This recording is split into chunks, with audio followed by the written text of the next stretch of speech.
I stole $28,000 thinking it would fix my life. Instead, it destroyed it. But what happened after prison? That's the part no one sees. And it changed everything. I'll be the first to admit it, I screwed up. Badly. The kind of screw-up that doesn't just follow you for a few years, it follows you until you die. And I'm not writing this for sympathy. I need to get it out. Maybe if I tell the truth, all of it, it'll help someone else avoid the hole I threw myself into. My name's Evan. I'm 34 years old. And I used to think I was smart. Not genius level or anything, just clever enough to get by without really trying too hard. I was one of those kids who could sleep through class and still pass with a C. I coasted through high school, dropped out of college after a year, floated from job to job. My resume read like a bingo card: barista, warehouse picker, sales rep, call center monkey. I never stayed anywhere more than a year. I always told myself I was just waiting for the right opportunity. Turns out, opportunity looked a lot like desperation. See, I wasn't broke exactly. I had an apartment, a used Honda that mostly worked, and enough to keep my fridge from being totally empty. But I wasn't living. Not really. I scrolled through social media every day, seeing old classmates with houses and families, vacations, careers. Meanwhile, I was getting yelled at by customers because the coupon code didn't work on a toaster. I felt like I was stuck in a life I never agreed to live. And that's when I met him. Carter Langston. He was a client at the financial firm I was temping at last spring. I wasn't even technically allowed to speak to the clients. My job was back-end admin work. Data input. Compliance stuff. But one day he came in when my supervisor was out to lunch, and I was the only one around. He had a question about some forms. So I helped him. At first glance, Carter looked like the kind of guy I'd always hated: polished shoes, perfect teeth, Rolex that probably cost more than my car. He was maybe late 40s, lean and tall, with that casual confidence that says, I own this room, and maybe you too. But he wasn't a jerk. He thanked me, smiled, even made a joke about how confusing the paperwork was. He said, "You've got a good head on your shoulders. Ever think about moving up from back office stuff?" That comment haunted me for days. Not because I thought he meant anything by it, he was just being nice, probably. But it was the first time in months someone looked at me like I mattered. I did some digging after that. Turns out Carter wasn't just another rich guy. He owned a chain of regional auto dealerships, did some real estate on the side, and had fingers in a few tech investments too. I saw a local news article that called him a self-made mogul. And I don't know, something about that made me feel this sharp mix of envy and fascination. He came in 2 more times that month, and both times I found a reason to hover near the front just in case he had a question. I made sure to be helpful. Friendly. Eventually, I found myself thinking about him even when I was off the clock. Not in a weird way, just, what would it be like to have that kind of life? What did he do differently than me? It started with curiosity. Then it became obsession. And then it turned into something darker. I knew he had money. That much was obvious. But what I also knew, thanks to my access, was that Carter had recently moved a large chunk of his liquid assets into a new account managed by our firm, and that account, due to an internal error, was accidentally duplicated in our database. Meaning there were 2 identical entries tied to 2 identical accounts. Both under his name, both tied to the same trust. Most people would have flagged it and fixed it. But I didn't. Instead, I watched. I waited. And then I acted. It wasn't overnight. It took weeks of thinking it through. Rationalizing it. Telling myself I wasn't really stealing, not really. I convinced myself Carter wouldn't even notice. This guy had millions in investments. What was a few thousand to him? A rounding error. Pocket change. He'd probably write it off on his taxes. The duplicate account had been flagged for audit eventually, but it hadn't been touched since the internal migration. I made a fake email account using Carter's full name, slightly modified. I used firm-branded templates to create a wire request. I routed the withdrawal to a secondary account I'd opened in my name under an LLC I created, just a shell, something that looked professional enough on paper not to raise any alarms. I'd seen enough internal memos to know which departments were overworked, who skimmed, and who triple-checked. I picked my time, late Friday afternoon, when everyone was just counting down the minutes to happy hour. $28,000. That's what I took. Just enough to make a dent in my credit card debt, maybe get a new car, and feel like I was actually getting ahead. I didn't go crazy. I figured if it worked, I could do it again in a few months, maybe with a different name, or a different account. I was already mentally budgeting for that second hit. I should have known that guys like Carter don't miss a single penny. Not because they need it, but because they treat their money like blood. You lose a drop, you want to know who bled you. He found out within days. The firm tried to cover it up at first, hoping it was an internal glitch they could quietly patch. But Carter? Carter brought in a team. Private security, a forensic accountant, and, of course, a lawyer. Not just any lawyer. The lawyer. I'm not going to name names, but this guy's reputation was the stuff of legend. Former federal prosecutor turned white-collar specialist. He once took down a hedge fund CEO with nothing but an email header and a suspicion. If I had known Carter had that kind of legal firepower in his pocket, I would have run the second I hit submit on the wire form. Within a week, they had everything. The fake email address. The timestamps. The shell company. My name. My IP logs. Even the timestamp from when I'd accessed Carter's file on a restricted system using my supervisor's credentials. I was still sitting at my desk when they showed up. I remember the knock on the cubicle wall, looking up to see two men in suits flanking HR. I still didn't understand at first. I thought I was being let go. Budget cuts maybe. I actually smiled. Said, "Hey, is this about the quarterly review?" They didn't even smile back. I was in handcuffs less than an hour later. It's hard to describe the feeling of sitting in a police interrogation room for the first time. The air feels thicker. Your thoughts start to echo. The mirror might as well be a funhouse glass. Your reflection looks like someone else. Someone dumber. Someone doomed. They offered me a deal, of course. A plea. I was a first-time offender, technically non-violent, under the amount threshold for certain federal guidelines. They said if I cooperated, if I pled guilty, I might get out in 5 to 10. Maybe less with good behavior. But I didn't listen. I didn't take the deal. I thought I could beat it. My public defender tried his best, but Carter's lawyer shredded him like tissue paper. It wasn't just the fraud, they found some other stuff, too. Nothing huge, but enough to paint a picture. Some online sports betting I hadn't reported. An old Venmo scheme I'd forgotten about. Stuff that looked, in the hands of the prosecution, like a pattern. Like a career in the making. They hit me with everything. Wire fraud. Identity theft. Unauthorized access to protected systems. The works. And that life in prison headline? It's not clickbait. No, I didn't get life without parole. But I did get the kind of sentence that makes parole feel like a dream you forget as soon as you wake up. 25 years. Eligible for parole in 15. I'll be 50 by then. And Carter? He didn't even show up to the sentencing. His lawyer read a letter on his behalf, full of righteous anger and moral disappointment. Said he felt betrayed. Said he hoped I found peace. But he never even looked me in the eye again. Honestly, I don't blame him. Because this is the part that hurts the most. I could have had a different life. If I'd just asked Carter for help, maybe he would have connected me to someone. Given me advice. Mentored me, even. But I didn't ask. I stole. And now I'll spend the next 15 years asking myself why. Prison wasn't what I expected. Or maybe it was, maybe every bad TV drama and grainy documentary I'd half-watched over the years had prepared me a little. But nothing prepares you for what it feels like when that metal door slams shut behind you for the first time. It's not just a sound. It's a message. You're not going anywhere. The first night was the worst. They processed me, searched me, assigned me my DOC number, 5 meaningless digits that now defined who I was, and shoved me into a holding cell until the orientation transfer. My cellmate was an older guy named Reggie who'd been in and out of lockup since before I was born. He looked at me, shook his head, and said, "White collar?" I nodded. He laughed like I'd just told him a joke. Damn. You guys always think you'll get off easy. They throw worse books at you than they do at some gangbangers. I didn't respond. I just stared at the wall, trying to ignore the cold metal pressing into my back and the dull throb of shame in my chest. I kept seeing Carter's face. The flash of his Rolex. That one kind compliment he gave me. I'd replayed our brief conversations so many times they were burned into my brain. I wondered if he ever thought about me.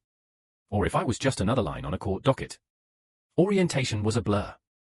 Paperwork, rules, threat assessments. They classified me as medium risk due to the nature of the crime and my lack of prior offenses. That got me a bunk in a lower security block, still fenced in like cattle, still under the constant buzz of fluorescent lights, but at least I didn't have to sleep with one eye open like the guys in Max. My unit had about 50 men. A mix of broken-down lifers, young hotheads, and quiet guys just trying to survive. I tried to stay invisible those first few weeks. Don't stare too long, don't talk too loud, don't borrow, don't owe. I read somewhere that prison is like a chessboard, one wrong move, and someone makes you their pawn. The food was worse than I imagined. The noise never stopped. The smell of sweat and bleach clung to everything. But it wasn't the conditions that got to me most. It was the time. Endless, dragging time. You don't measure life in minutes in here, you measure it in court dates, mail deliveries, chow calls. I started keeping a calendar on the back of an envelope, scratching off each day like a kid counting down to Christmas. Except Christmas never came. I tried to get into programs, GED tutoring, library detail, anything to keep me busy. But there was a waiting list for everything. So I worked in the laundry room, folding jumpsuits that smelled like they'd never been washed. I got paid 13 cents an hour. My first paycheck was $1.82. It was around week 5 when I got my first letter. It was from my sister. We hadn't spoken much over the years, a few holiday texts, the occasional like on Facebook. But she'd heard what happened from our mom and decided to reach out. She didn't scold me. Didn't lecture. She just said she was sorry it came to this, and she hoped I was okay. I cried when I read it. I think that was the moment it really hit me. That my life wasn't just paused, it was derailed. I wasn't just paying a price. I was watching the world move on without me. I tried writing back, but what do you say? Hey, sorry I tanked my life and ruined my future. How's the weather? I stared at the blank page for a long time before I wrote a single line. I don't know who I am without all the things I thought I was going to be. I never sent it. A few months in, I finally got approved for a rehab group, not for drugs, but for financial accountability. Basically a circle of white-collar guys, ex-addicts who turned to fraud, a few grifters. It wasn't therapy, exactly. Just a place to talk. A few of them were bitter. One guy, Roy, was convinced the system was rigged against him. Guys like us? We're the fall guys, he said. They let the big fish swim and fry the ones who mess up once. I didn't agree. Not completely. I had messed up. I wasn't innocent. But I understood what he meant. There were stories about hedge fund managers who scammed people out of millions and got slaps on the wrist. But me? I was facing a quarter of a century for less than 30 grand. One night, after lights out, I was lying on my bunk staring at the ceiling. The guy in the bunk above me, Kyle, leaned over the edge and whispered, "What did you do?" It was the first time anyone had asked me that directly. I hesitated. "Why a fraud?" I said. He snorted. "Damn. You steal a car, they give you probation. You steal from a rich guy, they bury you." I didn't say anything. "You regret it?" he asked. I didn't hesitate. "Every day." He didn't respond for a while. Then he said, "Yeah. Me too." The months dragged. I kept to myself. No fights. No trouble. Just laundry, group, reading. I started writing in a notebook, not a diary, just thoughts. Ideas. Stuff I wanted to remember. Sometimes I wrote letters I'd never send. One of them was to Carter. "You don't know me." "Not really. But for a moment, I thought you saw me." And I threw that away. I don't expect forgiveness. I just hope, one day, I become the kind of man who would have deserved your respect. I didn't know what I'd do with that letter. Maybe I'd burn it. Maybe I'd mail it on the day I got out, whenever that would be. Then one day, around 9 months in, I got called to the warden's office. That never happens unless something's seriously wrong. I walked in with my heart pounding. He didn't offer me a seat. Just looked at a folder on his desk and said, "You've got a visitor." Lawyer. I hadn't hired anyone. I had a public defender, and he hadn't spoken to me since sentencing. So when I walked into the visitation room and saw a woman in a tailored blazer sitting across from the glass, my stomach flipped. She picked up the phone on her side. I sat and did the same. "You're Evan Brooks." "Yes." "My name's Rebecca Hale. I work with the Langston Group. Carter Langston sent me." I stared at her. "What does he want?" I asked. She smiled. Not unkindly. "To talk." My throat went dry. "He wants to talk to me?" "Yes. But not today. He sent me to ask if you'd be willing to enter a rehabilitation scholarship program he sponsors. It's new. For select inmates. White collar, low risk." I didn't know what to say. Why would he offer that to me? She looked me dead in the eye. Because he believes people can change. I didn't know if I believed that yet. But I nodded anyway. And just like that, the door cracked open, not to freedom, not yet. But to something else I hadn't felt in a long time. Hope. I didn't sleep the night after that meeting. I lay there staring at the ceiling, the thin mattress pressing into my shoulder blades, just turning it over and over in my mind. Why would he help me? I'd stolen from him. Lied. Disrespected the one person who treated me like I might actually be worth something. And now, instead of crushing me, which, let's be honest, he already did in court, Carter Langston was offering me a hand. Not freedom. Not a get-out-of-jail-free card. But a shot at something better. It felt like a trick. A setup. Something I couldn't quite trust. But deep down, I wanted to believe it. The next day, I was officially enrolled in the Langston Rehabilitation Initiative, the LRI, they called it. They'd recently partnered with the Department of Corrections for a pilot program in a few select prisons. Our facility was one of them. Rebecca returned the next week with a packet of paperwork and an orientation guide. She looked more like a consultant than a lawyer that time. She had a folder under one arm and a sleek black tablet in the other. This isn't a guarantee of early release, she told me, firm but calm. It won't erase your record. You'll still serve your sentence. But it will change how you serve it. She handed me a form outlining the curriculum. It was essentially a full-time vocational and ethics program, financial literacy, accounting certifications, cognitive behavioral therapy sessions, community mentorship once a week, and a personal development log that had to be maintained daily. Every month, they'd assess your progress. Fail to comply, and you were out. No second chances. I signed without hesitation. And that's how it started. At first, I felt like an imposter. I sat in a converted classroom with 8 other inmates, most of them in for fraud, embezzlement, or insider trading, and couldn't shake the feeling that I didn't belong. These guys used to wear suits. They spoke in acronyms. They referenced tax loopholes and investment strategies like it was Monday morning talk. I wasn't like them. I hadn't gone to Wharton or Harvard. I taught myself how to forge email headers and mimic digital signatures using YouTube videos and Reddit threads. I was a broke hustler, not a fallen executive. But there was one guy, Marcus, who saw through all that. You pulled it off, right, he said one day after class. You made it work. Even for a minute. That takes smarts. I shook my head. It was sloppy. I got caught.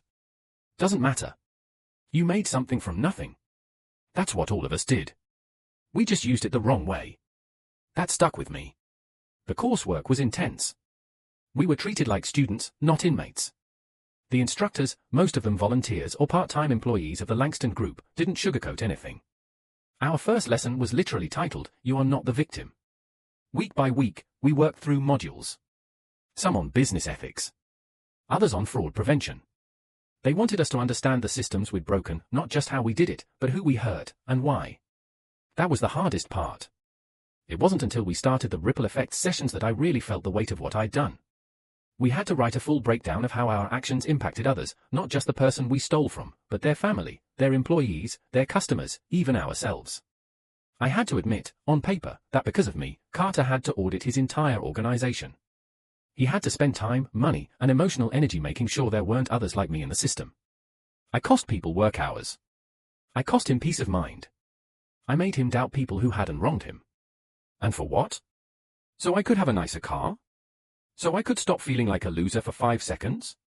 I cried writing that assignment. I didn't even care who saw. Part of the program involved weekly group sessions with a counselor named Leon. He was a former CPA turned therapist, a man with a quiet voice and eyes that looked like they'd seen too much. During our 3rd session, he asked us each a question. Do you think you're a good person who made a bad decision, or a bad person who got caught? I didn't answer right away. Neither did most of us.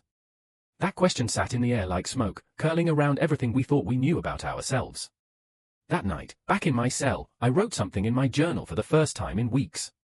I don't think I'm bad. But I stopped trying to be good a long time ago. Maybe that's even worse. By the 4th month of the program, things started to change. The staff knew my name. I was leading peer discussions. I'd been assigned to help manage the program's internal newsletter. They were trusting me. Me. The guy who stole 28 grand because he couldn't stand being average. And then, one day in early spring, I got a letter. From Carter. It was handwritten. 3 pages long. Folded neatly in a black envelope with gold-trimmed paper. I sat on my bunk for nearly half an hour just staring at it, afraid to open it. When I finally did, the first line hit me like a punch.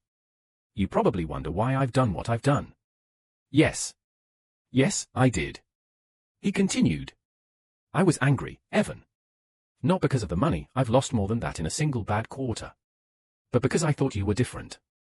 The way you looked me in the eye, the way you helped me that first day at the firm. I saw a version of myself in you. Someone who hadn't had it easy but still gave a damn. Someone who could rise. Then I read what you did.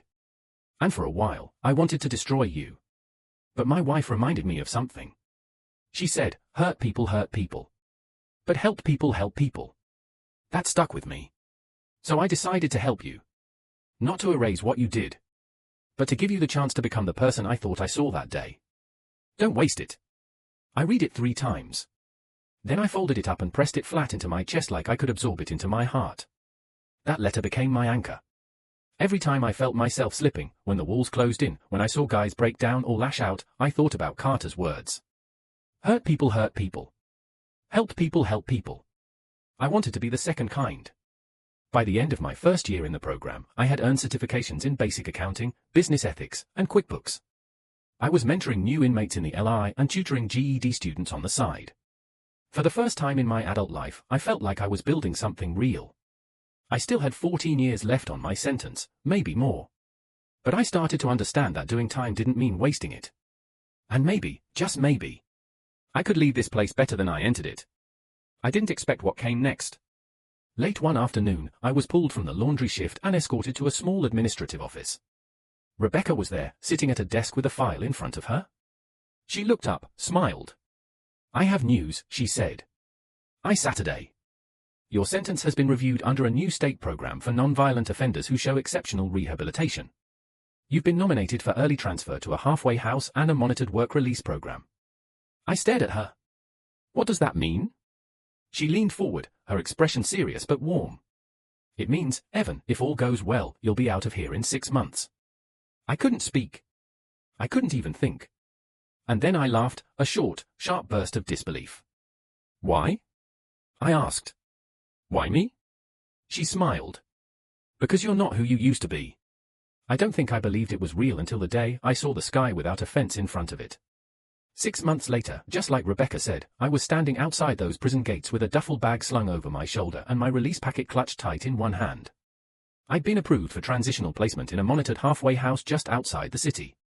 It wasn't freedom, not exactly, but it was something damn close. No cellmate. Number for AM counts. No buzzing lights 24/7. Just a bed, a curfew, and a long list of rules I was all too happy to follow. The halfway house wasn't glamorous. 8 guys in a remodeled split level that still smelled faintly like cigarette smoke and regret. There were weekly drug tests, assigned chores, scheduled check-ins with a caseworker. But I didn't care. I woke up every morning able to open a real window. I could walk outside. Buy a cup of coffee. Touch a tree. Stuff you don't even realize you miss until it's gone for years. The first week felt like I was floating. I kept expecting someone to yank me back inside, to say, just kidding, Brooks. Get back in your box. But no one did. I was on my own, with more freedom than I knew what to do with. And that scared the hell out of me. Because the truth is, when you've spent years in a cage, physical or mental, the hardest thing in the world is trusting yourself with the key. My work release job was at a small accounting firm downtown.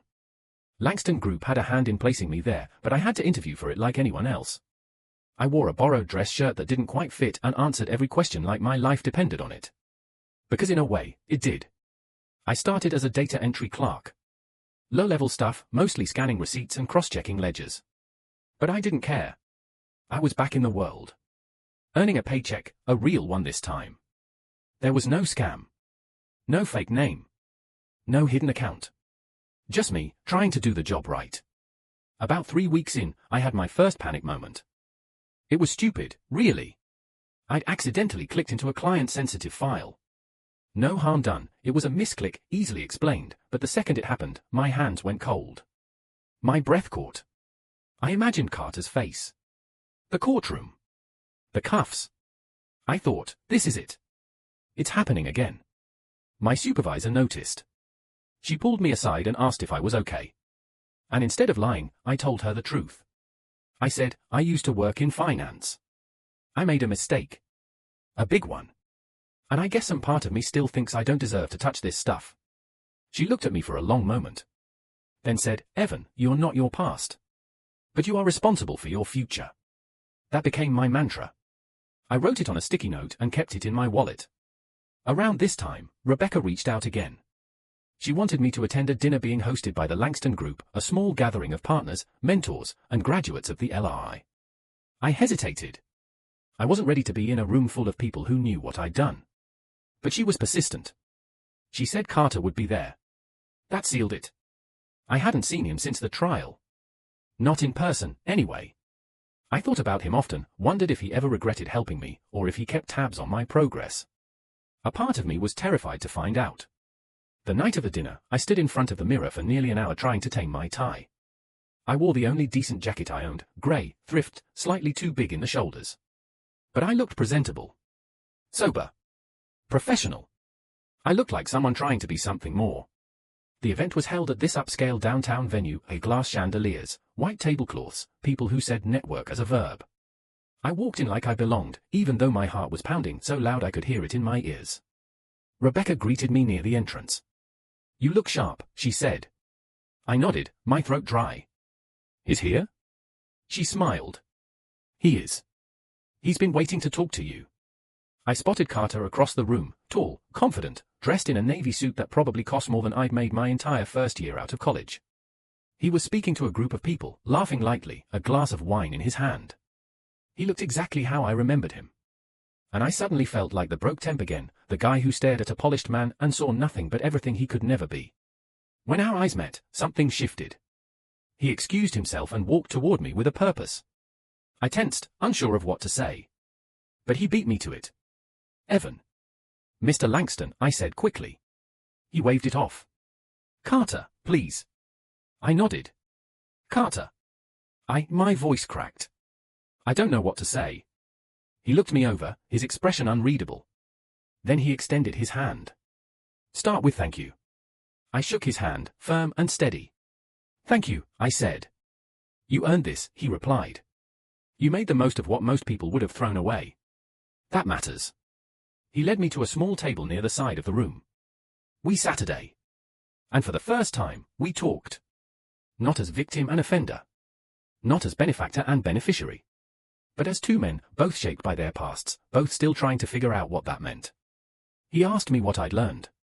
I told him I'd learned how easy it is to justify the worst parts of yourself when you're desperate, and how hard it is to face those parts once the desperation is gone. I said I'd learned that character is what you do when no one is watching, and also, when everyone is. And I told him the truth, some days, I still feel like a fraud. Like I don't deserve this second chance. He nodded slowly. You're always going to feel that way. That's the cost.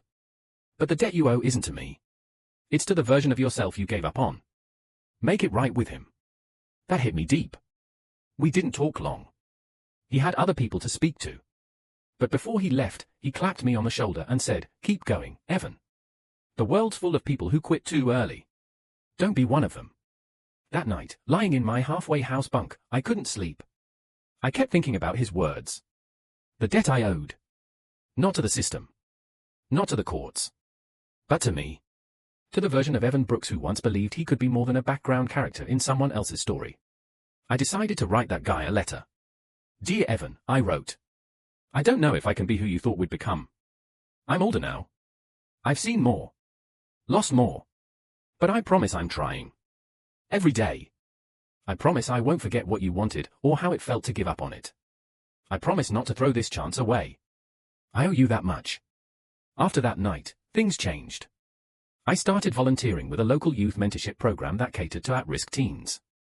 Every Friday night, I sat across from 16-year-olds who reminded me of me, angry, lost, full of swagger and self-loathing. I didn't lecture them. I didn't preach. I just told them the truth. I thought I could beat the system, I'd say. Instead, I let it beat me. But I'm still here. And if you're lucky, you will be too. Some listened. Some didn't. That was okay. I knew I couldn't save everyone. But I was starting to save myself. 2 months before my scheduled release from the halfway house, I got a call I wasn't expecting. It was my sister. Hey, she said. Just wanted to say. I saw your name in the paper. The Langston dinner. What you said? It was something. I waited, unsure. I'm proud of you, Evan, she said. I mean it. I didn't know what to say. So I just said, thanks. Sometimes that's enough. By the time summer rolled around, I had a new plan. A real one. I wanted to finish my certifications and apply to join LI as a counselor. They had openings for former program grads to help guide new entrants. It wasn't glamorous work. But it mattered. It was honest. It was earned. And that's what I wanted more than anything now. To live a life I earned. Because I know this story started with me trying to steal something that wasn't mine. But maybe, just maybe, it's going to end with me finally building something that is. I moved into my first real apartment the same week the fall leaves began turning gold and rust.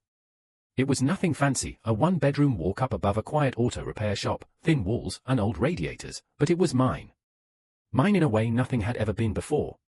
I'd signed the lease with my own name, paid the deposit with my own money, and unlocked the door with a key that didn't come from some warden or house manager. There's something about turning that lock for the first time. I stood there in the doorway for a good minute, just breathing it in. The smell of fresh paint. New beginnings. It was the smallest apartment on the block, but in that moment, it felt like a palace. I didn't own much, a second-hand couch, a coffee maker, a futon mattress on the floor. But I built it piece by piece. Everything I had now came from honest work and long hours and, most importantly, a clean conscience. That was something I hadn't had in years. By then, I'd been out of the halfway house for 2 months. I'd officially been off parole for just 3 weeks. Every step of the way, I'd done what I said I would. Stayed clean, worked hard, showed up, paid my bills. It felt like walking a tightrope every single day, but I hadn't slipped. Not once. After I moved in, I kept working full-time at the accounting firm, but the Langston Rehabilitation Initiative, LRI, was never far from my mind. I'd applied for a peer mentorship role shortly before getting my own place. A few of the LRI folks who ran the program remembered me and said they were pushing my name toward the top of the pile. Still, I didn't get my hopes up. That's one of the side effects of doing time. You learn not to expect much. Then, one crisp October morning, I got the call. I'd been hired. Not as a full-time staffer, not yet. But as a probationary mentor. A part-time role, 20 hours a week, helping onboard new program members. I'd run a few sessions, coordinate schedules, help with job readiness prep. It was more than I'd hoped for. When I showed up for my first day at the LRI offices, I wore the same grey thrift store jacket I'd worn to the Langston dinner months earlier. I still didn't have much in the way of fancy clothes, but I stood taller in it now. It fit me better, not because I'd grown into it physically, but because I'd grown into who I was becoming. Rebecca greeted me at the front. She shook my hand like we were old colleagues, not lawyer and ex-con. Glad to have you back, she said. I couldn't help but smile. Feels good to be on this side of things. The office space wasn't large. A couple of modest rooms in a shared non-profit building, a few computers, a stack of folding chairs for group sessions. But to me, it might as well have been Wall Street. It was a place where people came to turn their lives around. And now I was one of the people helping them do it. That first week, I met 3 new program entrants, a quiet guy named Lewis who was in for check fraud, a former CPA named Tanya who'd embezzled from a non-profit, and a fast-talking IT kid named Malik who'd gotten nailed for crypto skimming. Each of them was different, but I saw parts of myself in all of them, the shame, the self-doubt, the desperate hunger for someone to believe in them again. I didn't lecture. I didn't preach. I told them the truth. I know what it's like to feel like your name is poisoned, I said during one of our early sessions. Like no one will ever trust you again. Like your whole future has a giant red stamp on it that says do not hire. But I'm telling you, you can rewrite the story. You just have to keep showing up. Every day. Some days they listened. Some days they rolled their eyes. But they kept coming back. And so did I. A few weeks into the job, I was invited to speak at an LRI community event. It wasn't huge, just a gathering of current members, some families, a few alumni, and community sponsors. Still, the thought of standing up in front of them made my palms sweat. Public speaking wasn't something I'd ever done before. At least, not voluntarily. But Carter was going to be there. So was Rebecca. I couldn't say no. The night before the event, I stayed up way too late pacing my apartment. I scribbled and rewrote and erased everything 3 times.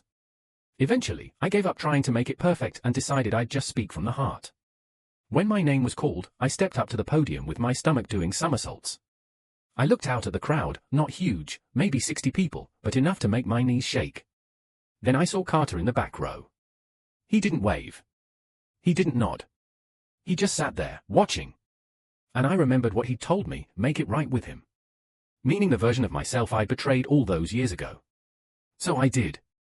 This time last year, I said, I was still in prison. I was waking up in a bunk bed, wondering how the hell I ended up there, and whether I'd ever get the chance to be anything other than a screw-up with a rap sheet. I paused, swallowed the lump in my throat. But here's the truth. Getting locked up didn't ruin my life. It saved it. Because it forced me to stop pretending I was someone I wasn't. And it gave me the space to figure out who I wanted to be. I looked around the room. So many eyes. So many lives. I stole something I didn't earn, and I paid the price. But now I'm working every day to earn something no one can take away, integrity. Self-respect. A future I don't have to be ashamed of. I glanced back at Carter. I wouldn't be here if someone hadn't believed I could be more than my worst mistake. And now, I get to do that for others. That's what redemption looks like to me. The room was quiet for a moment. Then the applause came. It wasn't thunderous. It wasn't dramatic. But it was real. After the event, I stepped outside into the cold night air. I felt like I could finally breathe. Like I'd just closed a chapter and cracked open the next. Carter approached me quietly. "You did good," he said. I nodded. "Thanks for being there." He didn't say much else. Just handed me a small business card. On the back was a handwritten note. "When you're ready, come see me. I might have a job with your name on it." I stared at it for a long second. "You serious?" He smiled. "You'll know when you're ready." He walked away after that. No fanfare. Just a quiet departure, the way mentors do when they know the student doesn't need them as much anymore. I never told anyone what was on that card. I still have it, tucked inside my wallet like a compass. Life hasn't been perfect since then. I've had days where the past whispers in my ear, reminding me of everything I did wrong. Days where I question whether I'll ever be fully trusted. Whether I even deserve to be. But every time I sit down in that LRI room with someone who looks just like I did, eyes tired, voice shaky, heart somewhere between hope and despair, I remember why I'm here. Because I was given a second chance. Because someone reached down when I was at my lowest and didn't say, "Stay down." They said, "Get up." And now, I get to say it to someone else. So if you're reading this, whoever you are, and you feel like you've wrecked your life beyond repair, I want you to hear it too. You are not your worst moment. You are not beyond saving. And if you keep going, even when it hurts, even when it's hard, you'll find your way back to the part of you that still believes. I'm not running anymore. I'm rebuilding. And I've still got work to do.